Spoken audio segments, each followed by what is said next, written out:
अस्सलाम class 9।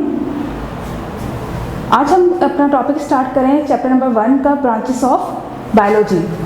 Branches of biology को start करने से पहले हम ये पढ़ेंगे कि आया जो बायोलॉजी के बारे में हम स्टडी इतना करते हैं वो किस की ब्रांच है। असल में जब भी हम कुछ स्टडी करना स्टार्ट करते हैं तो उनको चीज़ों को हम डिवाइड कर देते हैं ताकि उनको जो है समझना बहुत ज़्यादा आसान हो जाए। तो बायोलॉजी जो है वो साइंस की ब्रांच है।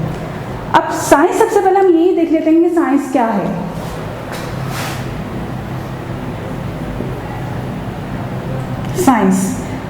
साइंस के मीनिंग होते हैं टू नो, यानी कि किसी भी चीज़ को जानना, पहचानना, उसके इवेंट्स क्या क्या हो रहे हैं इर्द गिर्द उनको समझना। और जैसे सोलर इक्लिप्स कह रहे हैं कैसे हो रहा है, लूनर इक्लिप्स कैसे हो रहा है, फिर एनवायरनमेंट के बारे में, आपके जो आपकी प्लांट के बारे में, एनिमल के बारे में, ह्यूमन बींग्स के बारे में, सारी स्टडी जो आ जाती है ओवरऑल वो हम करते हैं साइंस में। तो इसीलिए इसके मीनिंग जो साइंटिस्ट ने रखे हैं वो है टू नो, यानी कि हर चीज़ को जानना। हम वो किस ब्रांच में करते हैं? साइंस। ठीक है। अब साइंस की तो वैसे तो बहुत सारी ब्रांचेस हैं, लेकिन हम जो स्टडी आज कर रहे हैं वो कर रहे हैं आपकी बायोलॉजी।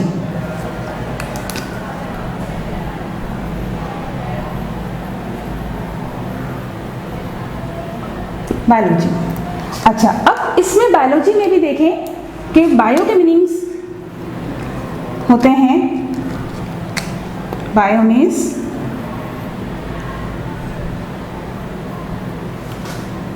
लाइफ, या आप इसको ये भी कह सकते हैं living thing.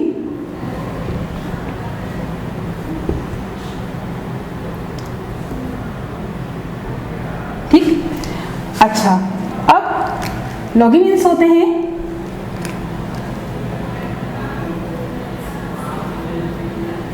To study,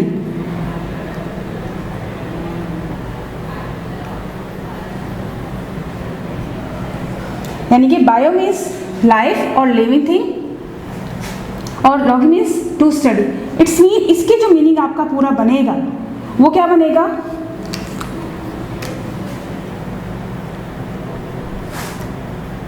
study of life और लिविंग थिंग, यानी कि हम लिविंग थिंग के बारे में जितनी भी स्टडी करेंगे वो हम किस में करेंगे? बायोलॉजी की ब्रांच में करेंगे। क्योंकि देखिए जब हम चीज़ों को, जैसे वैसे तो केमिस्ट्री भी है, फिजिक्स भी है, लेकिन एक स्टडी जो है हम कहेंगे हम बायोलॉजी पढ़ रहे हैं तो आप फ़ौरन बता सकते हैं हम क्या स्टडी कर रहे हैं? लिविंग थिंग के बारे में स्टडी कर रहे हैं। केमिस्ट्री में जाते हैं हम तो हम ज़्यादा 9th क्लास में केमिस्ट्री भी आपको अंदाज़ा होगा क्या है, जैसे एटम के बारे में हम वहाँ पढ़ रहे होते हैं। फिजिक्स है हम लॉ के बारे में पढ़ रहे थे, यानी कि साइंस को समझना। वैसे तो ये सारी ब्रांचेस साइंस में आ जाती हैं, लेकिन जब हम इनको डिवाइड कर देते हैं ब्रांचेस में, किसी भी चीज़ को जब हम डिवाइड कर देंगे तो उसको स्टडी करना, उसको समझना जो है वो बहुत ज़्यादा आसान हो जाता है। इसीलिए साइंस के जो बाकी ब्रांचेस तो जाएगा हम बाद में पढ़ेंगे, लेकिन अभी जो स्टार्टिंग में जो हम कर रहे हैं वो है बायोलॉजी आपकी। ठीक है। अब बायो मीन्स आपकी लाइफ, यानी कि बिल्कुल लाइफ की जितनी भी सारी कैरेक्टरिस्टिक्स होंगी, मूवमेंट, रिप्रोडक्शन, एक्सक्रीशन, डाइजेशन, आपका नर्वस सिस्टम, ये सारी स्टडीज कैरेक्टरिस्टिक्स जो हैं वो सारी आ जाती हैं लाइफ में, या फिर लिविंग थिंग की स्टडीज आ जाती हैं। फिर स्टडी तो पूरी, यानी कि study of living thing is called biology. ठीक है। अच्छा, अभी जितना मैं शॉर्ट फॉर्म में साथ साथ लिखती जाऊंगी तो आप अपने पास इसको लिखते जाइए। देखिए बोर्ड पे यहाँ मेरे पास इतनी जगह नहीं होगी तो मैं इसको रब भी कर दूंगी। ठीक है। अब आप इसको उतार लीजिए।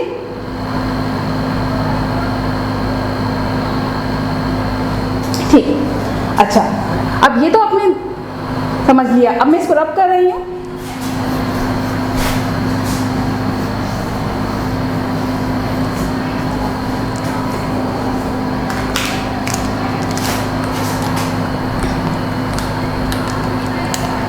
अच्छा जी, अब ये देखिए बायोलॉजी की 2 मेन ब्रांचेस हैं।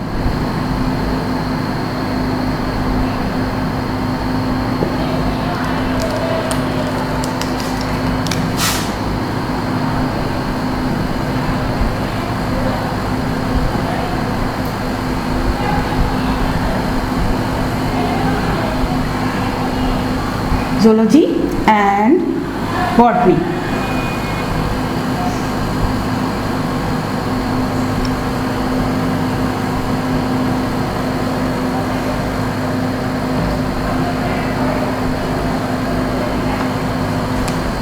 क्योंकि देखिए हम पहले अभी मैंने आपको बस बताया था, जो मैंने रब करने से पहले समझा रही थी आपको कि बायोलॉजी मीन्स है स्टडी ऑफ लाइफ, यानी कि स्टडी ऑफ लाइफ या लिविंग थिंग। तो लिविंग थिंग में आपके एनिमल भी आते हैं, प्लांट में। तो हमने बायोलॉजी को मजीद 2 ब्रांचेस में जो है वो डिवाइड कर दिया है। जैसे मैंने अभी आपको बताया था कि ब्रांचेस को डिवाइड करने से स्टडी करना आसान हो जाता है।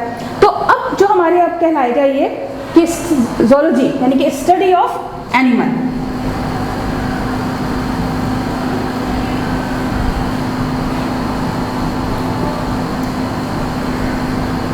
यानी कि जब भी हम अगर कहें बायोलॉजी हम पढ़ रहे हैं, लेकिन बायोलॉजी में भी जब आप आगे एमएससी वगैरह करते हैं, पीएचडी कर रहे होते हैं, तो उसमें आपको कोई एक सब्जेक्ट चूज़ करना पड़ता है, यानी कि टॉपिक चूज़ करना पड़ता है। तो उसमें जैसे आप कहते हैं हम ज़ूलॉजी पढ़ रहे हैं, तो ज़ूलॉजी पढ़ने का मकसद है कि हम क्या पढ़ रहे हैं, एनिमल्स के बारे में स्टडी कर रहे हैं, उनकी सेल, उनके टिश्यू, उनके ऑर्गन्स, उनका बिहेवियर, उनके शेल्टर, किस तरीके से वो सब चीज़ें, यानी कि study of animal is called zoology. ठीक है। इस तरह बॉटनी में study of plant.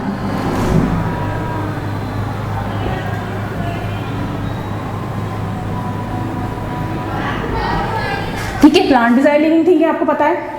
9th class में माशाल्लाह आप लोग खुद भी जानते होंगे प्लांट भी लिविंग थिंग होते हैं, रेस्पायर भी करते हैं, पूरा फूड भी प्रिपेयर करते हैं अपने लिए, खुद भी यूज़ करते हैं, देते भी हैं, पूरा प्रोसेस पे इनके भी टिश्यूज़ होते हैं। ऑर्गन्स तो ज़ाहिर बात है एनिमल की तरह नहीं होते, लेकिन प्लांट्स में उसी तरीके से सारे इनके पार्ट्स होते हैं, लीफ, फ्लावर, स्टेम, रूट वगैरह सारे, उनके स्ट्रक्चर, उनकी टिश्यू के बारे में, उनके जो सेल के बारे में स्टडी करना, फिर आया जो उनकी मूवमेंट होती हैं, क्योंकि ज़्यादा आपको पता है कि ये प्लांट तो एक ही जगह पे फिक्स होता है, लेकिन उनकी भी मूवमेंट होती है, जो हमने क्लास 8 में भी पढ़ी थी कि टॉपिक मूवमेंट, नास्टिक मूवमेंट जो है एक्सेट्रा होती है। तो अब स्टडी ऑफ प्लांट वो आपकी क्या कहलाएगी, बॉटनी जो है वो कहलाती है। तो अब मेन ब्रांचेस तो इसकी ये है, यानी कि इसकी मेन ब्रांचेस आपकी कौन सी है बायोलॉजी की, ये मेन ब्रांचेस कहलाती हैं। ठीक। अब मजीद क्योंकि तकरीबन, अब आप इसको अपने पास नोट डाउन कर लीजिए।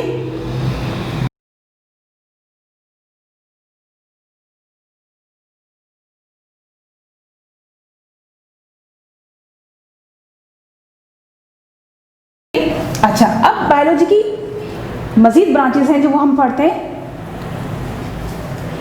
बायोलॉजी की तकरीबन जो हमारे 2 millions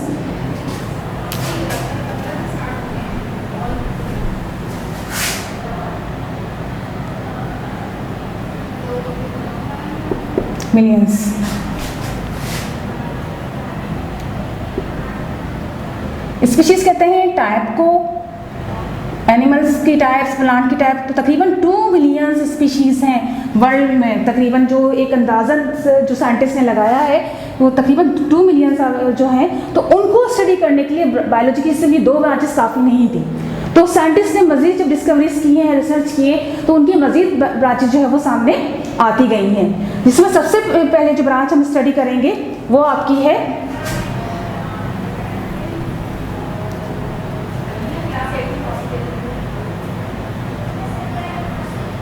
morphology.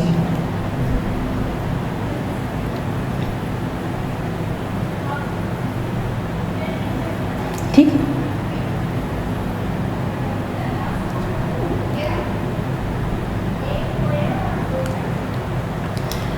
Morphology means, morph means form और शेप।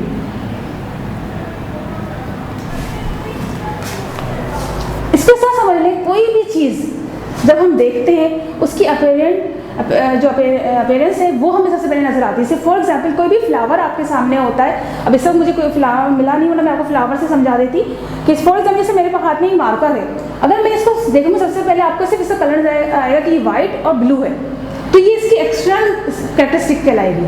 बिल्कुल इसी तरीके से एक्सटर्नल कैरेक्टरिस्टिक्स जो होती हैं किसी भी लिविंग ऑर्गेनिज्म की, या वो प्लांट हो, एनिमल हो, वो सब क्या कहलाती है आपकी, यानी कि वो हम स्टडी करते हैं मॉर्फोलॉजी में, यानी कि फॉर्म और शेप, यानी कि द स्टडी ऑफ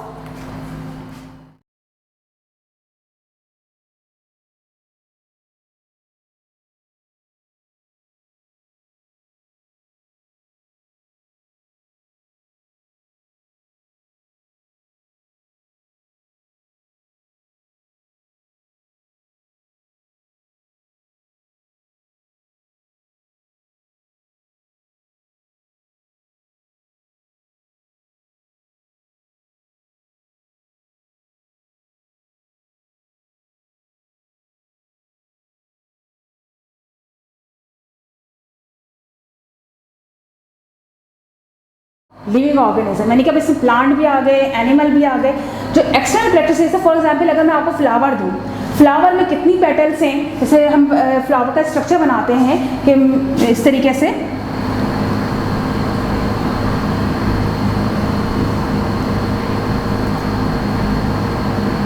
मैं थोड़ा सा इसी तरीके से बनाएं ताकि जल्दी से आपके समझ में आ जाए।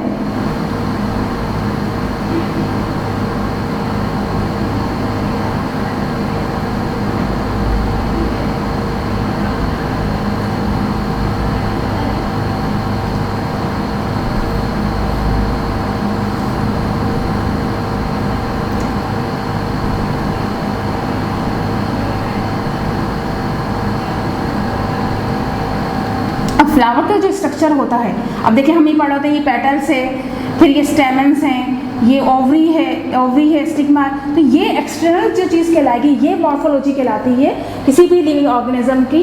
एनिमल्स में भी एक्सटर्नल जितनी अपीयरेंस होगी वो क्या कहलाएगी, आपकी मॉर्फोलॉजी की ब्रांच में हम पढ़ते हैं। ठीक है, अच्छा अब मैं इसको रब कर रही हूँ।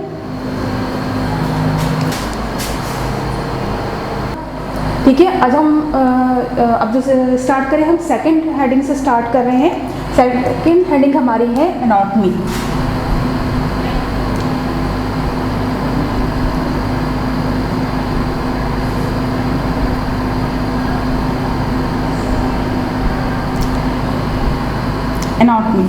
एनाटॉमी कहते हैं हम स्टडी ऑफ इंटरनल स्ट्रक्चर। जैसे मॉर्फोलॉजी में हमने कहा था कि जितनी भी एक्सटर्नल स्ट्रक्चर होगा उसका अपीयरेंस जितनी जैसी भी होगी तो वो स्टडी कहलाती है मॉर्फोलॉजी। तो एनाटॉमी जो है वो इंटरनल जो है वो कहलाती है, कि इसमें जो है आपके एना के मीन्स जो होते हैं अप एंड टॉम के मीनिंग होते हैं टू कट। क्योंकि देखें कोई भी चीज़ इंटरनली जब हम इसको स्ट्रक्चर को स्टडी करेंगे वो उसको कट करके ही किया जाएगा। ठीक है, अब ट्रांसफर सेक्शन लेते हैं किसी भी चीज़ को, जैसे फॉर एग्जांपल अगर आप उसको लॉन्गिट्यूडनल यानी कि लंबाई में काट रहे हैं या उसको जो है वो हॉरिजॉन्टली काट रहे हैं, तो उसकी स्टडी यानी कि इंटरनली जो स्ट्रक्चर होता है टिश्यू सेल, इसकी स्टडी आपकी किस ब्रांच में हम करते हैं, एनाटॉमी में जो है वो करते हैं। To study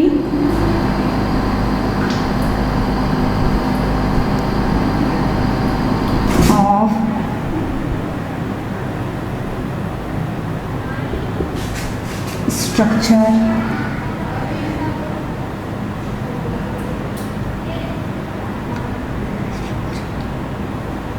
of organism।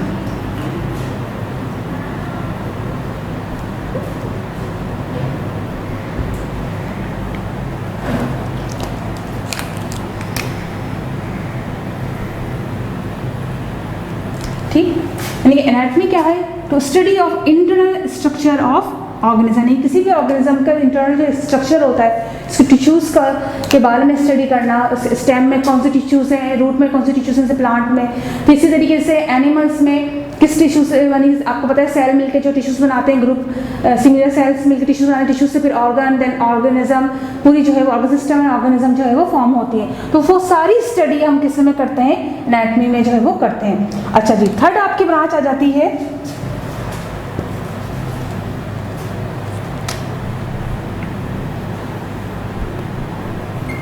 आपकी हिस्टोलॉजी।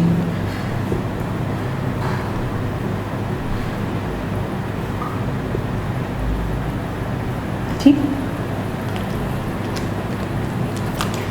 हिस्टोलॉजी की मीनिंग होते हैं स्टडी ऑफ टिश्यू।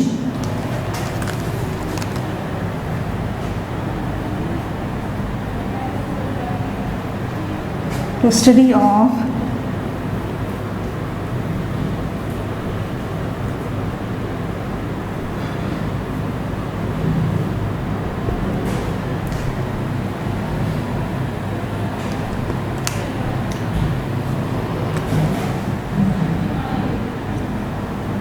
सही, लेकिन स्टडी ऑफ टिश्यूज़ कह लेंगे, सेल कह लेंगे, ये सब आपकी क्या कहलाती है, आपकी लेकिन माइक्रोस्कोपिक जो आपकी कहलाती है स्टडी वो आपकी किस में करते हैं हम, हिस्टोलॉजी में करते हैं। यानी कि सेल के टिश्यूज़ हैं, माइक्रोस्कोपी किस लिए कह रहे हैं कि हम नेकेड आई से नहीं देख सकते, माइक्रोस्कोप क्योंकि इलेक्ट्रॉनिक माइक्रोस्कोप होती है, कंपाउंड माइक्रोस्कोप है, उसमें हम टिश्यूज़ को जो है स्टडी कर देंगे। आया फ्लोएम का काम क्या है प्लांट में, जाइलम का काम क्या है, क्योंकि आपको पता है कि फ्लोएम फूड लेके जाते हैं प्लांट में और जाइलम जो है वाटर लेके जा रहे होते हैं। इसी तरह हमारे इसमें कनेक्टिव टिश्यूज़ क्या कर रहे हैं, नर्वस टिश्यूज़ क्या कर रहे हैं, ये सारी स्टडी उनका फंक्शन वो सब हम किस ब्रांच में करते हैं, हिस्टोलॉजी में करते हैं। अभी अपने पास आप नोट डाउन कर लीजिए ताकि मैं रब कर दूँगी कि मेरे पास यहाँ जगह कम है, ताकि हम ब्रांचेस जो है और भी स्टडी कर सकें।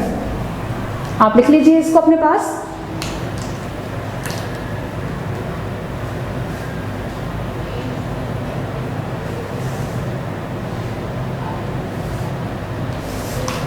चलो ठीक है, अब ये आप इसी तरीके से देखें, आपने जो करना है, मैं तो यहाँ से रब करते जा रही हूँ, आपने इसी तरीके से जो है ये मैप अपना पास जो है वो बनाना है इसका, कि बायोलॉजी आपके ऊपर लिखा हुआ है, देन उसके बाद नंबर 1 मॉर्फोलॉजी, एनाटॉमी, हिस्टोलॉजी। अब मैं जब 4th ब्रांच स्टार्ट करना चाहती हूँ, मैं तो यहाँ रब कर रही हूँ, लेकिन आप अपने पास वहाँ 4th 5 इस तरह एक सीक्वेंस में जो है बनाते जाइएगा। ठीक है, मैं यहाँ से इसे बायोलॉजी लिखा रहने दूँगी, बाकी सारा जो है वो रब कर रही हूँ।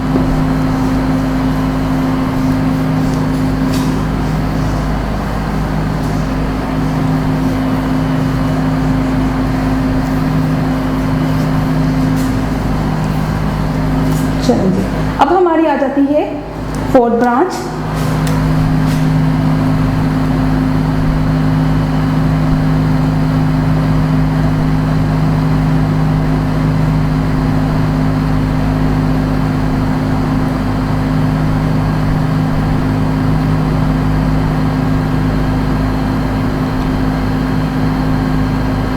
साइटोलॉजी। ठीक है, इसको सेल बायोलॉजी भी कहा जाता है।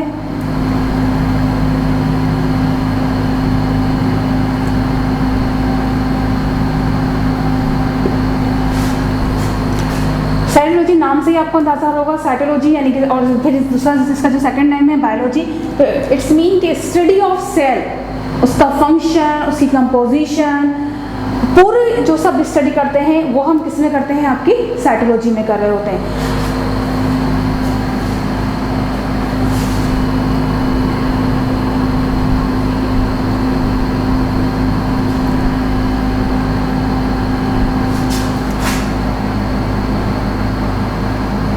सेल फंक्शन, उसकी कंपोजिशन, उसका स्ट्रक्चर सारा। जैसे फॉर एग्जांपल, जैसे आपकी अगर याद हो तो हमने जैसे 6th क्लास में पढ़ा था, छोटी क्लासेस में भी पढ़ा था कि हमारे पास जब सेल होता है, देखिए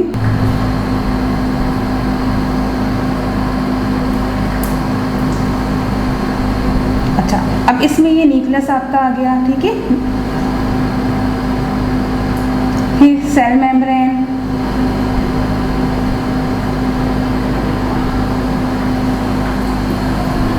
फिर यहाँ पर जो ये सारे दानेदार साइटोप्लाज्म होता है, jelly like substance,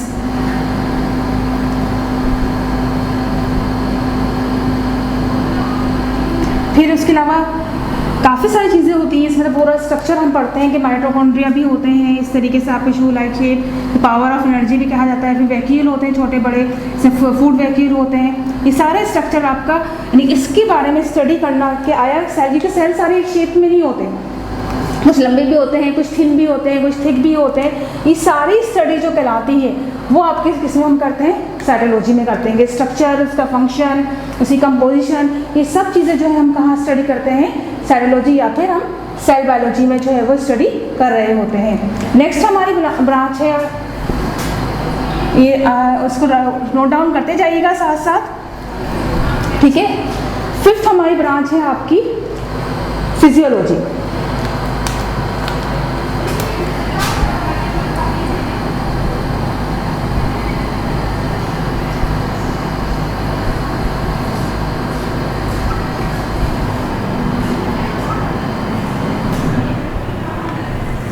physiology, physio means होते हैं नेचर के।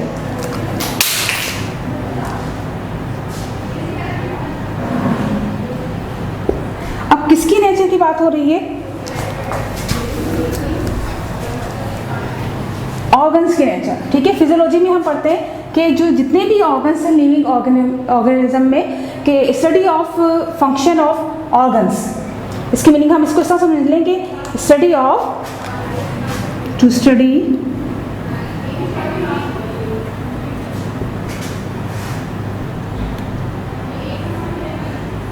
N organ, for example working of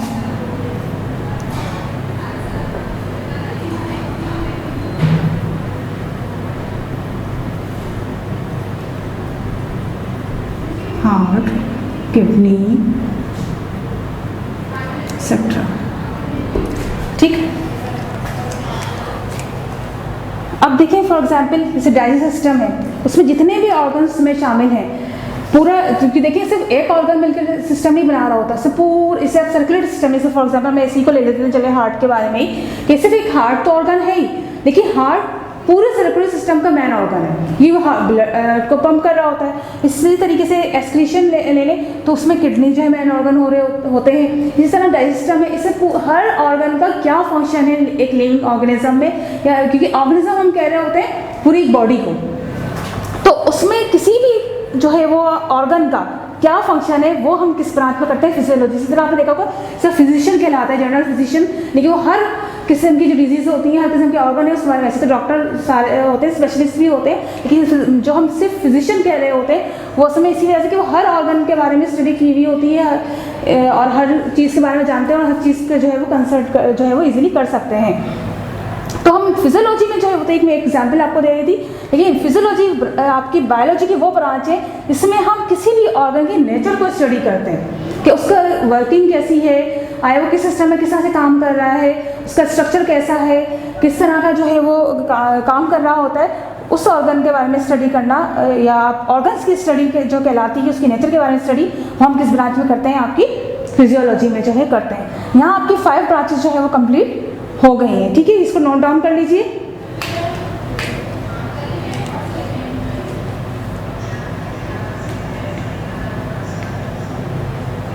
ठीक, अब मैं रब कर रही हूँ, उसी तरीके से आप अपने पास नोट डाउन, क्योंकि देखिए मेरे पास यहाँ जगह इतनी नहीं है, इस वजह से बार बार मुझे रब करना पड़ रहा है, ठीक है।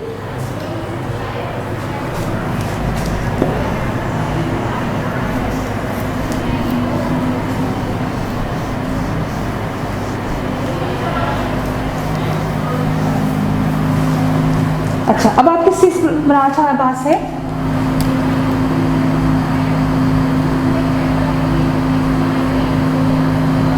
इकोलॉजी।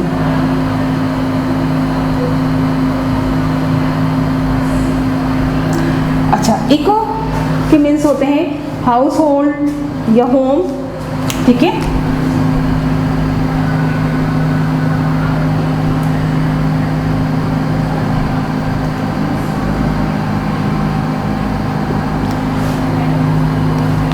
यानी कि आप इसको इस तरह समझ लें कि इंटरेक्शन विद, यानी कि इसको इस तरह समझ लीजिए कि जो ऑर्गेनिजम्स हैं, लिविंग ऑर्गेनिज्म का जो अपनी इन्वायरमेंट के साथ इंटरेक्शन होता है, या एक लिविंग ऑर्गेनिज्म का दूसरे लिविंग ऑर्गेनिज्म से जो इंटरेक्शन होता है, वो हम कहाँ स्टडी करते हैं, इकोलॉजी में जो है वो स्टडी करते हैं हम। यानी कि interaction of with organism to another organism is called ecology. यानी कि इसमें आपका जो आपकी जो इंटरेक्शन बनता है आपका माहौल से, इन्वायरमेंट से, तो इसलिए इसको इन्वायरमेंटल बायोलॉजी भी कहते हैं। नेक्स्ट इसका जो सेकंड नेम है आपकी दूसरी से आपकी जो आगे पढ़ेंगे क्लासेस में, उसमें शायद इन्वायरमेंटल बायोलॉजी के नाम से भी आप इसको पढ़ें, क्योंकि इसमें जो ऑर्गेनिज्म का जो इंटरेक्शन है, जो इनका ताल्लुक है, वो हम स्टडी करते हैं इसी ब्रांच में।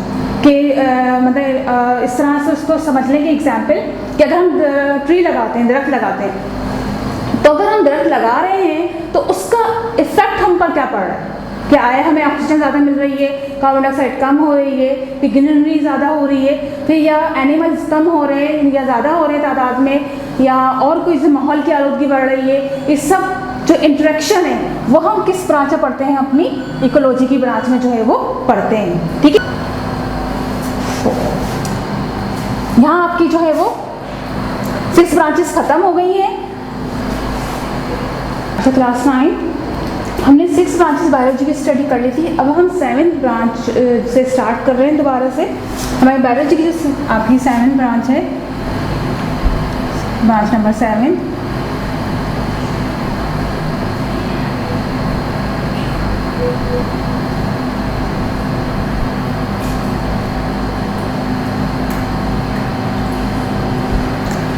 एम्ब्रियोलॉजी। ठीक है, एम्ब्रियोन के मीनिंग होते हैं अनबॉर्न।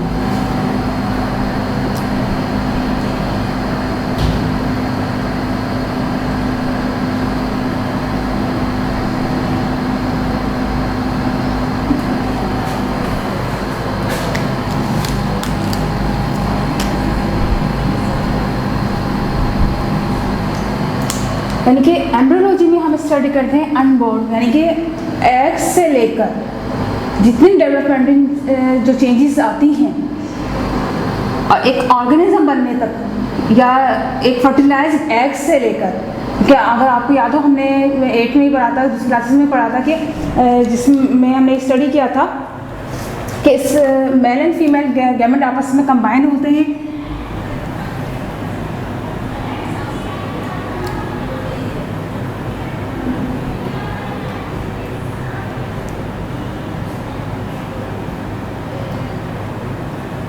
इसमें इसको हम यहाँ स्पर्म एग आपस में जो कंबाइन होके यहाँ पे सेल बनता है जिसमें न्यूक्लियस सब कुछ होता है, ये आपका कहलाता है zygote,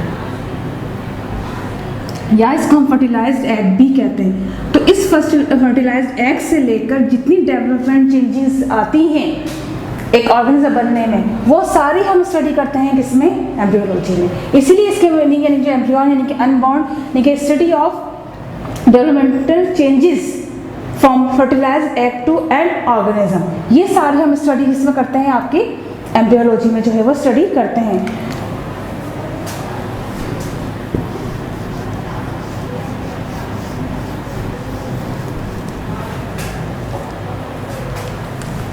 Study of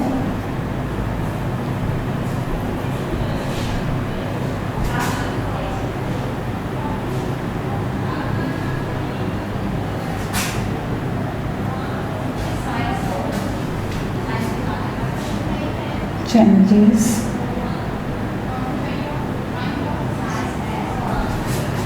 from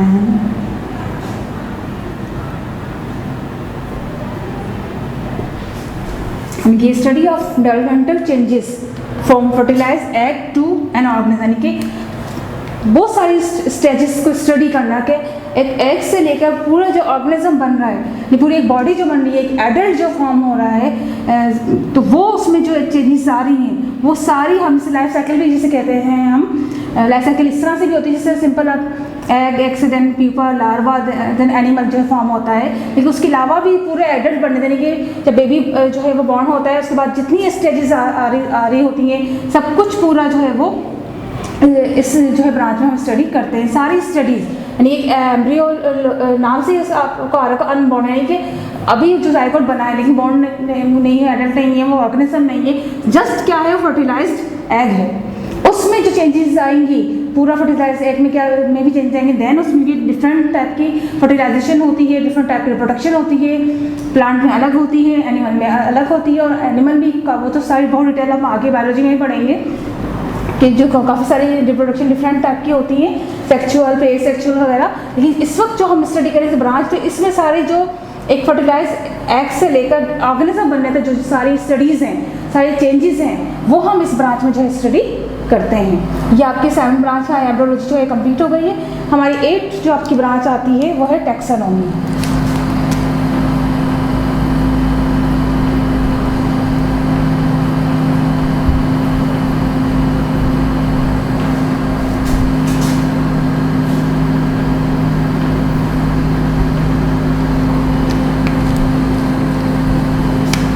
taxonomy होते हैं ग्रुपिंग।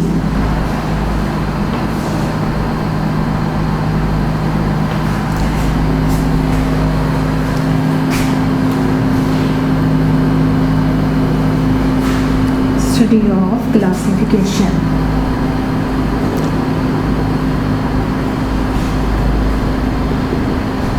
अभी क्लासिफिकेशन क्या है ये तो हमने कर लिया कि इसमें जो टैक्सोनॉमी क्या है कि ग्रुपिंग करना।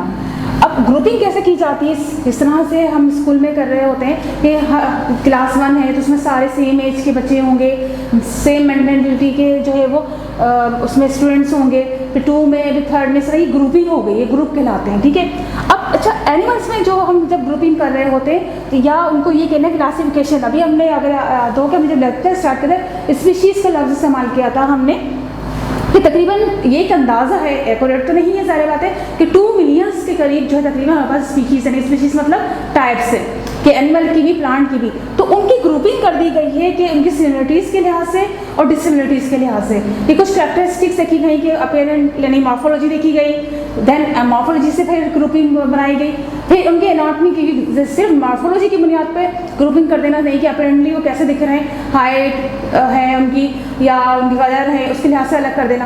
लेकिन फिर मुश्किल पेश आई तो एनाटॉमी के लिहाज से उनको किया गया। जैसे एनाटॉमी में हमने पढ़ा था कि सेल और टिश्यू के लिहाज से, तो हिस्टोलॉजी के लिहाज से, फिर उनकी जेनेटिकली के लिहाज से भी हर लिहाज से उनकी ग्रुपिंग की गई। तो क्लासिफिकेशन उनको की गई ग्रुपिंग सिमिलरिटीज़ और डिसिमिलरिटीज़ के लिहाज से, फिर उनके नाम रखे गए, साइंटिफिक नेम रखे गए। वो सब हम किस ब्रांच में स्टडी करते हैं, टैक्सोनॉमी में जो है वो स्टडी करते हैं। ये अभी आपका जो 3rd चैप्टर है वो पूरा इसी पर है, टैक्सोनॉमी पर ही, इसमें हम सारी पूरी स्टडी करेंगे। तो इसमें असल में आती है कि ये यानी ये ब्रांच किस चीज़ को डील करती है, क्लासिफिकेशन को। क्लासिफिकेशन क्या है कि उनके ऑर्डर के लिहाज से, उनकी क्लास के लिहाज से, उनकी सिमिलरिटीज़ आपस में एनिमल की क्या है और डिसिमिलरिटीज़ क्या है, उसके बारे में जो है हम इसमें स्टडी करते हैं। जो आपकी क्या जो ब्रांच कहलाती है आपकी वो टैक्सोनॉमी जो है ब्रांच कहलाती है। अच्छा, फिर 9th आपकी ब्रांच में रब कर दूँ, पहले आप इसको नोट डाउन कर लीजिए, फिर मैं इसको रब कर देती हूँ।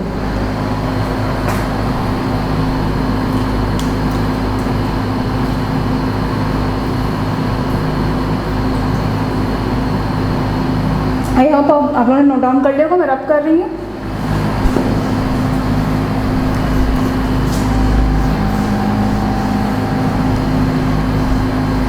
अच्छा जी, अब आपकी आ जाती है 9th ब्रांच,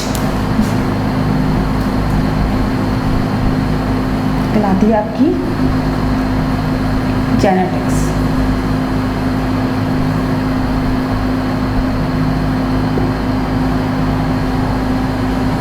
इसका तो आपने नाम भी खुद काफ़ी सुना होगा, हमने 8th में भी काफ़ी डिटेल में इसको पढ़ा था कि जेनेटिक्स यानी कि स्टडी ऑफ जीन, जिसे आप कह लें।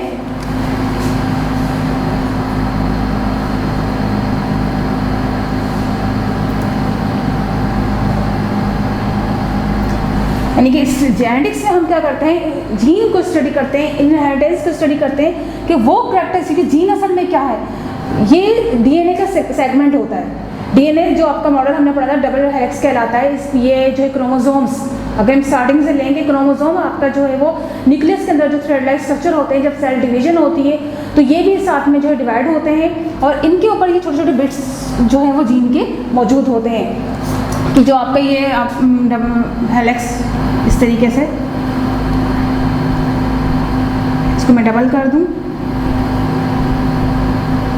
तो यहाँ पर जो ये बिट्स होते हैं छोटे छोटे से इस तरह से क्रोमोसोम पे मुख्तलिफ कैरेक्टरिस्टिक, डिफरेंट कैरेक्टरिस्टिक्स के, ये असल में कहलाते हैं जीन। और जब सेल डिवीजन स्टार्ट होती है तो आपको पता है कि पूरा जो है ये अपने आप को डबल कर लेता है, क्रोमोसोम बनता है, क्रोमोसोम्स के बाद फिर सारे क्रॉसिंग ओवर होती है, फिर ट्रांसफ़र होते हैं और फिर हम जो पेरेंट्स कैरेक्टरिस्टिक जो है वो इनहेरिट करते हैं। वो सारे स्टडी हम कहाँ पढ़ते हैं, जेनेटिक्स में जो है पढ़ते हैं। यानी कि eye colour, hair colour, height और उसके अलावा कॉम्प्लेक्शन, जितनी भी ये सारी स्टडीज़ होती हैं यानी कि कैरेक्टरिस्टिक्स की जो जीन के ज़रिए हमें ट्रांसफ़र होती हैं, यानी कि स्टडी ऑफ जीन, वो हम कहाँ स्टडी करते हैं, जेनेटिक्स में जो है वो स्टडी करते हैं। ठीक है, यानी कि स्टडी ऑफ जीन आपकी क्या कहलाती है, जेनेटिक्स कहलाती है। नेक्स्ट हमारी जो ब्रांच है वो है आपकी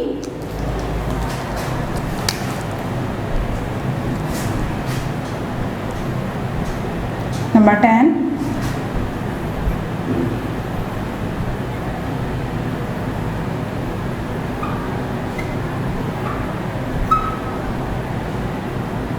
पैलेंटोलॉजी। ठीक है, पैलेंटोलॉजी असल में स्टडी आपकी कहलाती है स्टडी ऑफ फॉसिल्स।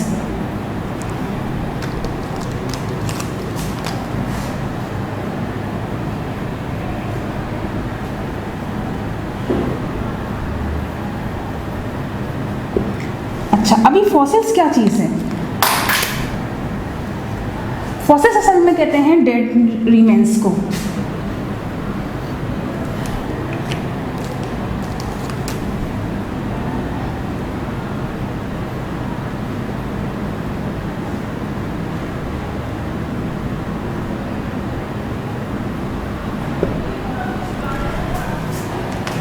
यानी कि जो काफ़ी साल पहले जो है वो ख़त्म हो चुकी होती है जिनकी जो है जनरेशन, तो वो लेयर बाय लेयर ज़मीन के अंदर दबते चले जाते हैं। फिर ज़्यादा जब खुदाई होती है या उनकी हड्डी यानी बोन्स वगैरह मिल रही होती हैं, तो उनकी स्टडी करना हम कहाँ पढ़ते हैं? पैलेंटोलॉजी में जो है वो स्टडी करते हैं, यानी कि स्टडी ऑफ फॉसिल्स। ठीक है, तो फॉसिल्स से स्टडी करना क्या है, कितने पुराने हैं, क्या उनमें कैरेक्टरिस्टिक्स थी, वो सारी स्टडी जो आपकी क्या कहलाती है? पैलेंटोलॉजी में जो है हम स्टडी करते हैं। अच्छा, पैलेंटोलॉजी की जो है वो 2 ब्रांचेस हैं।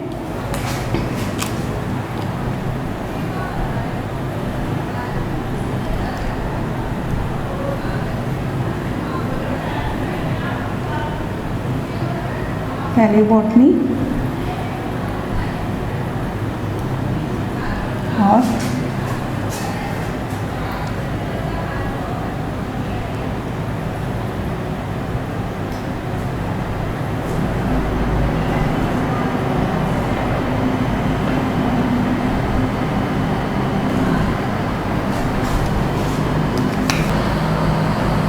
ठीक।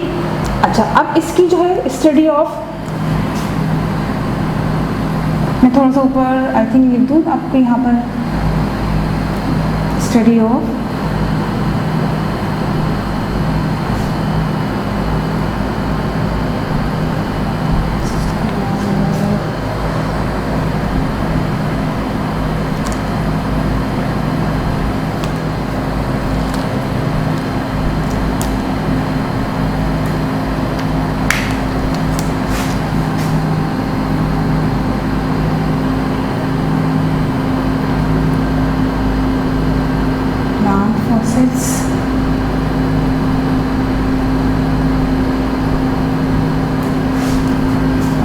ज़ूलॉजी आपकी स्टडी ऑफ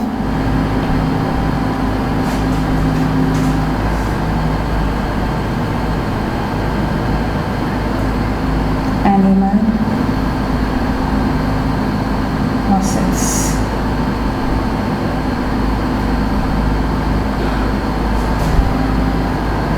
ठीक, यहाँ आपकी 10 ब्रांचेस आपकी कंप्लीट हो गई है। ठीक है स्टूडेंट्स, ये आप नोट डाउन कर लीजिए।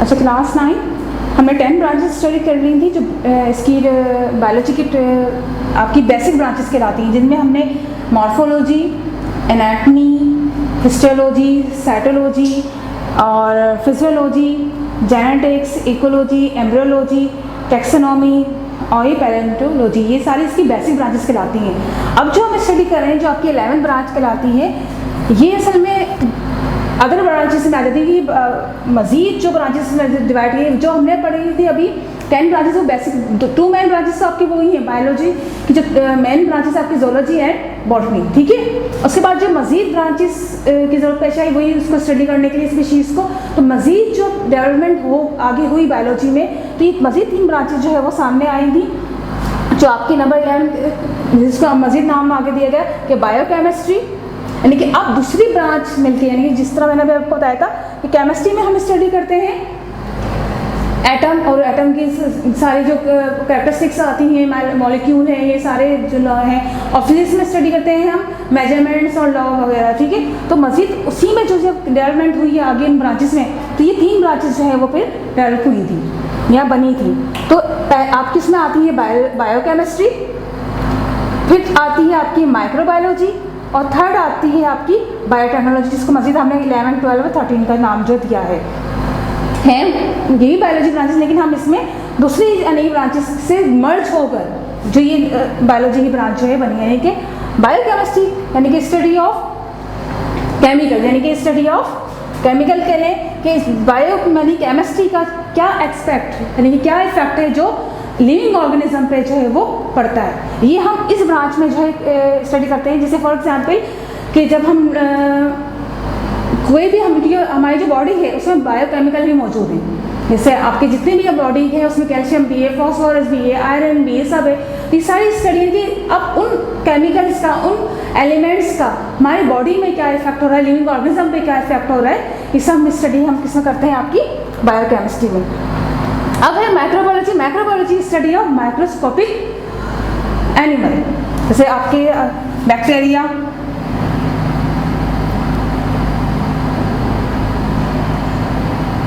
वायरस हो गए, बैक्टीरिया वगैरह, ठीक है। तो वो एनिमल्स जिनको हम अपनी आम आँख से नहीं दे सकते, वो माइक्रो ऑर्गेनिज्म जैसे आपके पैरामीशियम हो गया, अमीबा हो गया, उससे क्या डिजीज़ हो रही है, क्या डिजीज़ फैला सकते हैं, वो सारी स्टडी हम किसमें करते हैं, आपकी माइक्रोबायोलॉजी में जो है स्टडी करते हैं। फिर थर्ड आपकी जो ब्रांच है जो न्यू टेक्निक से मिलकर बायो के साथ मर्ज हुई है कि बायोटेक्नोलॉजी। नाम से आपको याद रखो, अब वो टेक्निक्स, न्यू टेक्निक या न्यू मेथड जो बायो में हम यूज़ करेंगे बायोलॉजी को स्टडी करने के लिए, तो वो कहलाएंगे आपकी बायोलॉजी, यानी बायोटेक्नोलॉजी जो है वो ब्रांच कहलाती है। कि न्यू टेक्निक्स को जो है वो स्टडी करना बायोलॉजी को स्टडी करने के लिए, ताकि मज़ीद वो आसान हो जाए, तो ये सब क्या कहलाती है, आपकी बायोलॉजी जो है वो बायोटेक्नोलॉजी जो है वो कहलाती है। यहाँ आपकी सारी ब्रांचेज जो है कंप्लीट हो गई हैं। अब इसको अच्छी तरह से आपने रीड आउट करना है पेज नंबर 7 से। आपका जो चैप्टर है,